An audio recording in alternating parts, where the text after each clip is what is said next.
Thank you so much for joining us at Longwood Symphony. While the orchestra is apart, we are trying to do anything we can to stay connected. And today that means a chance for you to get to know our musicians a little better.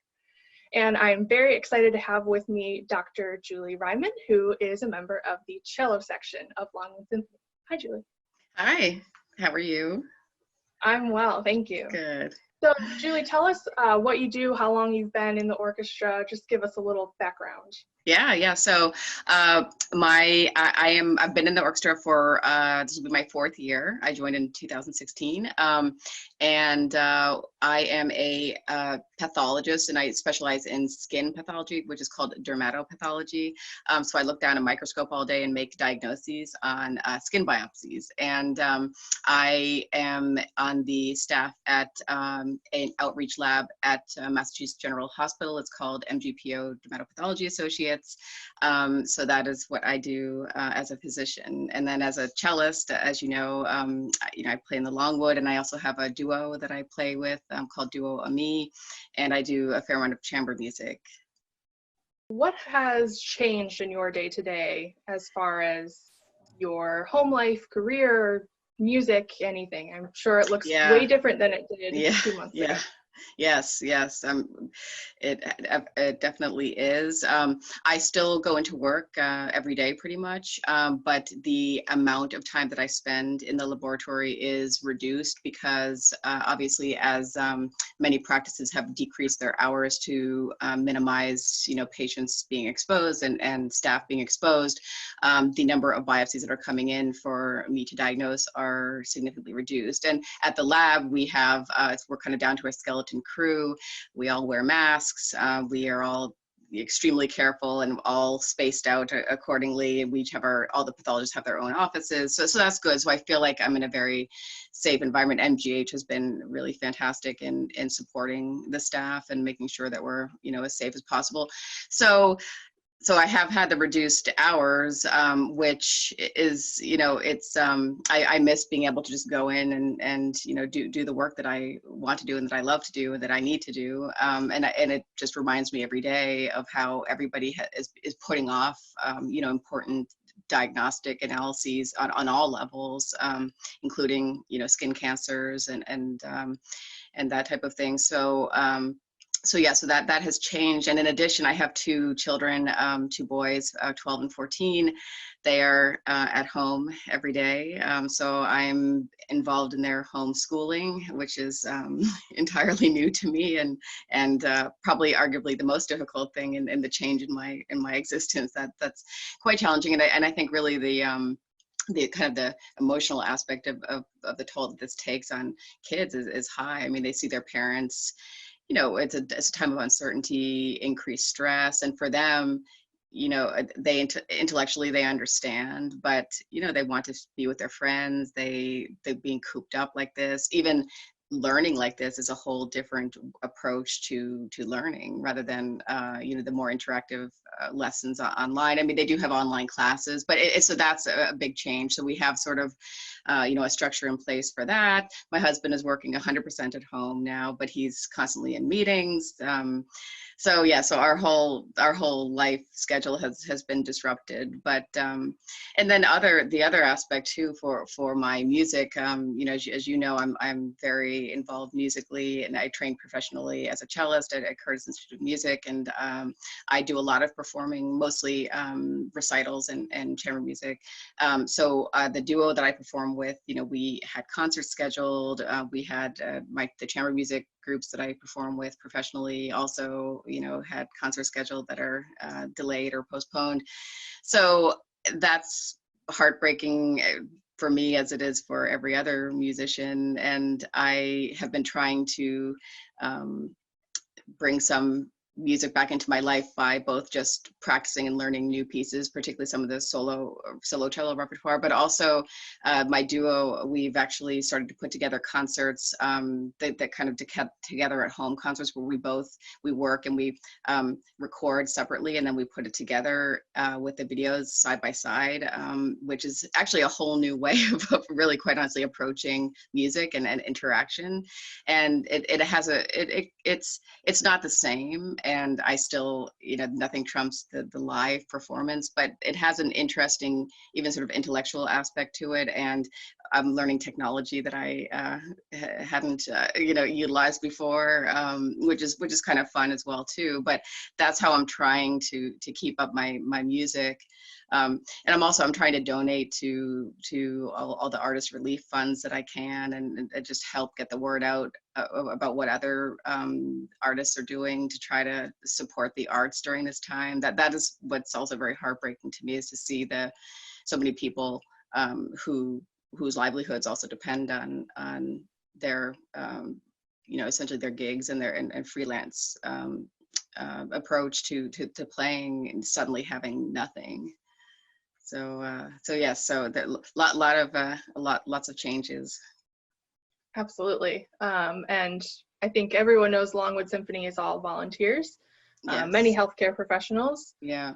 So fortunately, as far as if we don't have concerts, it's not a stream of income. So it doesn't lessen the heartbreak, though, of not being able to play together. And I worry too, with my work as a physician, pathologists are kind of like radiologists. I mean, we are diagnosticians, and we're the kind of the doctor's doctor. We're consultants. We're the ones who are making the diagnosis based on the tissue or the body fluid. For example, all the testing for COVID-19 in the labs are done in a pathology lab. This is a huge aspect of medicine, but we are not directly dealing with patients. And I have so much anxiety for those that I know that are on the front lines, the ER doctors, the nurses, the janitorial staff. I mean, all of the people who are just, the ICUs are inundated around here, as you know, and it's just been, my heart, I always want to do something, if I feel like I'm not doing enough, or I need to do something. That's why I came up with this, with doing the Together at Home concerts with my duo, and I'm actually doing another one with another member of the Longwood Symphony that we're getting together. So I'm trying to do things like that to kind of, I guess, bring beauty and bring music and maybe even help other people who haven't learned this technology, because I'm learning it now too. And if other people want to try to do something, I can help them put it together. And I want to try to, that's how I work through my sort of anxiety, this age of anxiety that we're in, and uncertainty is I like to do. So everything you do is a learning opportunity for someone else. Good yeah, way to, yeah. And I feel like I never feel like I'm doing enough. I guess that's my own demon, but I feel like I want to do more, and I want to do something both for my music to bring beauty, and it brings me, just to be able to sit and practice and to be able to play is a source of sort of therapy and almost meditation to me. And so, to be able to have a goal to continue, to do that is rewarding to me. But I want to make it more than that for others, I guess. So Julie, if you don't mind telling me a little bit about, because you said you trained professionally at Yes. Curtis, Uh-huh. And then you obviously also trained as a doctor. So how did you maybe come about that decision and deciding to go one path versus the other? Yeah, so a good question. It was a process. I think, Curtis was incredible. It was an amazing experience. And I, from early on, I had been very involved in music and performing, extensively, both in high school and college. And in some ways it was almost, I missed the other aspect of my life, the academic aspect. And by the time I was towards finishing Curtis, I also injured my arm significantly, such that I actually couldn't play for 6 months. And that was really the catalyst, because it really threw me for a loop. I thought, here I am, I'm so reliant on my physical, abilities as well as my mental abilities. What if this happens again? And it gave me pause. And I decided that was at that point that I really decided that I wanted to pursue. At that point, actually, I was mainly interested in medical scientific research. So I did an MD PhD. I actually wanted to go pretty much, mostly just into research in medicine, or medical medical, either translational or basic medical research. So,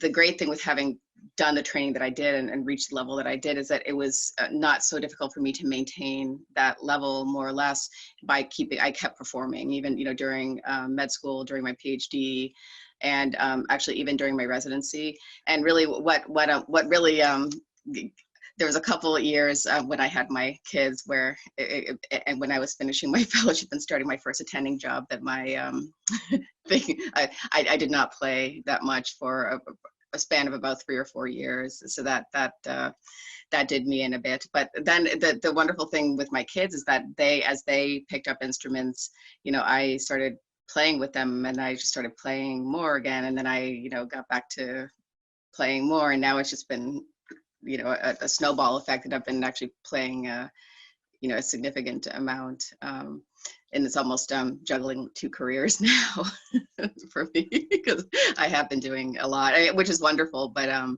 yeah, that finding that exact balance, you know, can be challenging. Well, you do both well, which is Yeah. beyond my comprehension. Don't know how you do it. Well, before we play a little music, is there anything that you would recommend or any advice you can give for people who are either on the front lines or staying at home like me, feeling like we're not doing enough? yeah, and I guess I'm sure, you know, and this is talked about, you know, quite a lot. I hear it a lot in many, you know, podcasts that I listen to, and that kind of thing. But I can't emphasize enough how important having a schedule is for yourself, and on days that seem particularly unstructured, to, you know, get up, you know, put on, you know, clothes, take the pajamas off, you know, maybe put on a little makeup, maybe only if you're a woman, but if you're a man, why not too? You know, blow dry your hair. I don't, and, you know, just have areas of your day that are devoted to different aspects of what you want to do, you know, but I would also say, coming from someone who, you know, kicks themselves a lot for feeling like I'm not doing enough, is don't take on too much, and realize that this sort of unstructured time that we have is a very challenging, it's a very challenging thing for the human, for most people's psyche, you know, to have this, to feel like to always be paralyzed with the uncertainty of what we're in, and what's going to happen next. And so I think just taking each day at a time, having that structure, giving yourself reasonable goals, and the ability to relax and, you know, binge watch your favorite Netflix series, go out for a walk if you can, you know, with a mask, of course. And I guess I would say, for, you know, for those on the front lines, I just that's why I hope listening to amazing music, you know, having some outlet to remind yourself that there is beauty in the world, that there is, you know, this is all worth it, that we're, you know, that we're all in this together, that there's a lot of amazing things that I've seen people post that are doing, both for each other at the level of going and knocking on doors of the elderly to make sure that they're okay, to you know, donating if you can, if you're able to organizations that are really in need. There's a number of artist relief funds, you know, as I think I mentioned previously. And then, you know, I guess try to get enough sleep. That's challenging in a time of anxiety and uncertainty. And but I guess I would say, if one, you know, I guess when I feel like I'm getting down and too worried, I try to listen, or even go outside and listen to birds, listen to something that is beautiful, and that reminds me that there's a, you know, a reason for us all to come together and get through this time. Beautiful advice. I hope many people can take something from it. And Yeah. I'll just say, you heard it from a doctor, binge watching Netflix is okay. Oh yeah. You can do that right now. Julie, thank you so much thank for you, sharing your experience and giving some advice. And now you'd like to play a little something for us? Sure, yeah, I'd be happy to. I can play a little Bach, play the prelude, the first prelude from the Bach first cello suite. Wonderful. Thank you, Julie. Yes, thank you.